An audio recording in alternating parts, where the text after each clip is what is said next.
Waste. It is a menace, it is dangerous, it is hazardous to health. Sadly enough, this is what surrounds us today. This is what makes up our environment. When they talk about waste, they rarely talk about textile waste. But data shows that textile waste is among the leading causes of dangerous health life that we live outside here today. There are NGOs that spearhead textile waste collection through what they do. Identity 254 is one of them. They talk to us about how they go back to the community and collect the textile waste in a special way. Hi everyone, my name is Caroline Gutu from Identity 254, Programs Coordinator. Identity 254 is a women-led organization where we empower women through tailoring skills and environmental conservancy. As our way of conserving the environment, what we normally do, we go to the community and the tailors around our area, collecting cut-offs from the remains of the materials, textile materials they use. We bring back to our center where we cut them, we recycle and come up with a product. Naitwa Catherine, I'm a tailor, na work na organization inaitwa Identity, na waste zangu badala ya kutupa na mwanga na wapea ndio wafanyie kitu ya maana. So these are some of the wastes that she gives us that will be turned into amazing products at the end of the day. So we have a whole bag full of treasures. Thank you. Asante sana.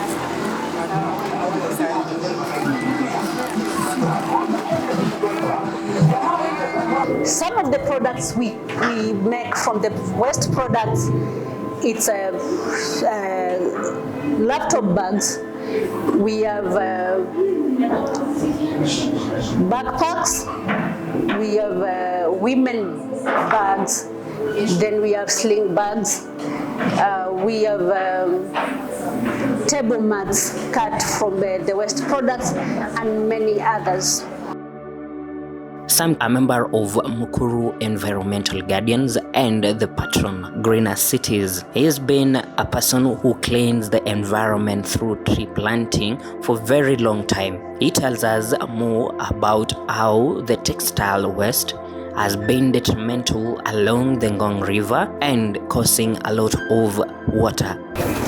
My name is Sami Mwendwa from Greener Cities, whereby we are a member in Mukuru Environmental Guardians, the organization that is planning this World Cleanup Day on 20th September here along Auko Road. Basically, textile waste has been a challenge to our community because one, it closes our drainage, whereby it hinders flow of waste like wastewater. Secondly, along our rivers, if you've been along Ngong River, textile waste has been one of the biggest challenges that the river has been facing. Lilian Kimunto, a SHOFCO member and a community spokesperson, tells us the dangers of how the textile waste blocks the drainages. She further narrates on how these could be dangerous to the health of the children and the people living in the community surrounding this area. Majina naitwa Lilian Kemuto Ombati. Hapa mahali tuko ni Kisi Village, Auko Road. Na hii ofisi inaitwa SHOFCO, kuna maji, kuna hospitali, kuna hoteli. Shida tuko nayo ni hii uchafu ambayo iko hapa. Uchafu unatoka shopping center huko juu, inakuja inakwama hapa. Kwa nini inakwama? Kukwama kwa uchafu ni pipes za maji ziko hapa na kuna nguo ziko hapa, zinazuia hii maji kutelemuka ama hii uchafu kutelemuka. Sasa tunashindwa, tuko na hoteli hapa, maji iko hapa, shida tuko nayo ni hii mtaro. Mtaro uko naro na pipes za maji ziko hapa, ziko kwa mtaro na hiyo maji ndio tunakunywa, hiyo ndio shida tuko nayo. Tumecreate awareness watu ambao wanaishi kijiji, kama wako na nguo tofauti zimezeeka, hawastahili kuweka kwa mtaro, wanastahili kusipeana ili siende sifanyiwe tena upya ili watu watumie. Lakini watu wetu hawelewi. Tunastahili kucreate awareness kama CHV kama wako, Mbakuni kama wako, ili tushirikiane ili community yetu ikuwe safi. Kitu kingine inaleta shida, watu wale ambao wako na maji, hii mitalo yao. Tumezingatia ya kwamba watoe hii pipes za maji kutoka kwa mtalo waweke juu ili maji hii na uchafu ambayo inatelemuka kwa mtalo itelemuke bila kukwama. Sasa kitu nilikuwa naimiza serikali yetu, hapa kuna maji ya kukunywa na community inatumia hii maji, tuwekewe makarabati hapa vizuri ili maji itelemuke vizuri na uchafu vizuri, na tuelimisha watu mahali wanaweka uchafu wake. Hatuna dumping place. Tunaomba serikali tuwekee mahali tutaweka uchafu wetu ili gari ikikuja inachukua hiyo uchafu inapeleka mahali inastahili. Hiyo ndio shida tuko nayo kwa kijiji, na tunaomba serikali tusikize kwa sababu tunataka usafi. Na usafi tusipofanya, magonjwa itatuingilia kama kipindupindu, kwa sababu kipindupindu ni mambo ya kutokuwa na usafi kwa maji. We speak to Nina Kialo, a lawyer by profession. She tells us that there is a low side of waste management. She takes us through the low side, and she further warns that there could be serious consequences for the community when they do not adhere to the law.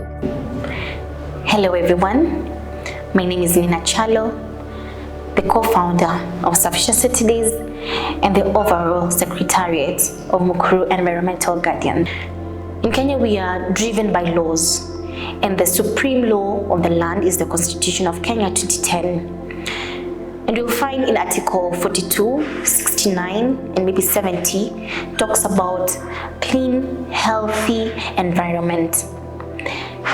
Save from the Constitution being the supreme law of the land, we also have other acts that lead our country to a sustainable environment. We have the EMCA. EMCA is the Environmental Management Coordination Act, which was amended in 2015. We have the Water Act.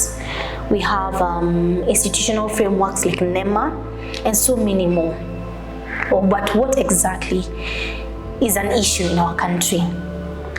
There's something we called ignorance of the law. In Latin, we'll say it's called ignorance juris non causat, which if we are to translate it, it means ignorance of the law is non an excuse. This means that the mandate of a clean, healthy environment applies to all members, starting from the government to the CSOs and to the citizens themselves. And this we are driven by waste segregation. Waste segregation has mostly been outlined in the Waste Management Act, Sustainable Waste Management Act of 2022, which talks about waste as an issue in our country. And as a recommendation, or rather as something that we need to do for our country, it really emphasizes on waste segregation. And under waste segregation, that's why we'll actualize the redesign, the reuse, the reform, and the recycling of waste materials. So by this waste segregation, hopefully being created awareness to all types of people, whether it's in the rural sector or in the urban sector, so that people can have knowledge of these responsibilities. We are driven by the extended producer responsibility, which will ensure that each and every citizen is doing their part in ensuring that we realize and operationalize Article 42, 69 and 70 of the Constitution. My names are Ann Kanini, Josephine Mweni, na sisi tumetoka Mukuru Fuatanyayo Parents CBO. Iko pale Fuatanyayo, ni kikundi ya wamama na wazee, na sisi kazi yetu tunafanya kuangalia mazingira. Kwa nini tunazoa taka? Ni kwa sababu wakati ambapo watu wanaachilia taka, unapata watoto wanapata ugonjwa wa kuharisha na afya yao inakuwa sio nzuri, na watu wale wako around ile hewa wanapumua sio safi. Kwa hivyo tunataka kutoa ile takataka pale, tuzoe takataka ndio ile mazingira iweze kubaki safi, na pia tutakuwa tukielimisha watu sio tu kuweka taka wakuje watolewe, maana wakiweka taka pale italeta madhara kwa jamii, kwa watoto, kwa mama wajawazito. Kwa hivyo responsibility ya kuweka mazingira yetu safi ni kwa kila mmoja. What is the sole purpose of administration, especially in bridging the gap between the CBOs, NGOs, and the community, especially when it comes to environmental management? We speak to Valentine, who tells us what the government has been doing specifically when it comes to sensitization on waste disposal. Hey, good afternoon. My name is Valentine Mboya, Assistant County Commissioner. I'm here situated in South B. So as we come in as administration, we are also known as the National Government Administration Officers, and we bridge the gap between CBOs and us. One of the things that we have done with the CBOs, we've done collaboration between CBOs and NGOs where they are sensitized on the cleanup exercise on illegal dumping. So focused on it in that whenever there are companies, we make sure that their waste are not just thrown everywhere. And we've learned there's a lot of waste between the drainages. This is something that we've also worked on, as we have youths collect, making sure dumping is not done. And anyone who's got dumping, there are legal actions that are taken against that person. And also we've also bridged the gap between us and CBO in that we've also conducted various sensitization exercises with them being our key holders. And also when it comes to clean up, we've also had a major tree planting. It's also a directive from the president. This has also helped with the illegal dumping. And also youths have been part of this exercise because we want to build in a culture where even schools are coming into the cleaning up. It's not supposed to only be for the administration, because not administration are here but the next day they're not there. So we've also engaged with the community through sensitization. Anyone who's got dumping waste, there are consequences. Ibrahim Harden, ACC South B area, further tells us how Climate Works has been incorporated into ensuring a clean Ngong River is met. Yes, I'm Ibrahim Harden, the ACC South B division. In South B division, we have 1,500 cohorts of Climate Works, which are subdivided into two cohorts, cohorts 1 and cohort 2, which work 10 days, and the other cohorts come in and work 10 days. The role of the administration is offering a cover of supervision plus the NYS officers, which we clean along the Ngong River, starting from Shimo La Tewa and ending up at Karatasi Industries. We usually do cleaning up of the Ngong River out of garbage waste, solid waste, and also in conjunction with the village elders, who usually identify the hotspots of where we work. We usually sensitize the residents to come out in large numbers somehow, voluntarily, to clean up our environment. Yes.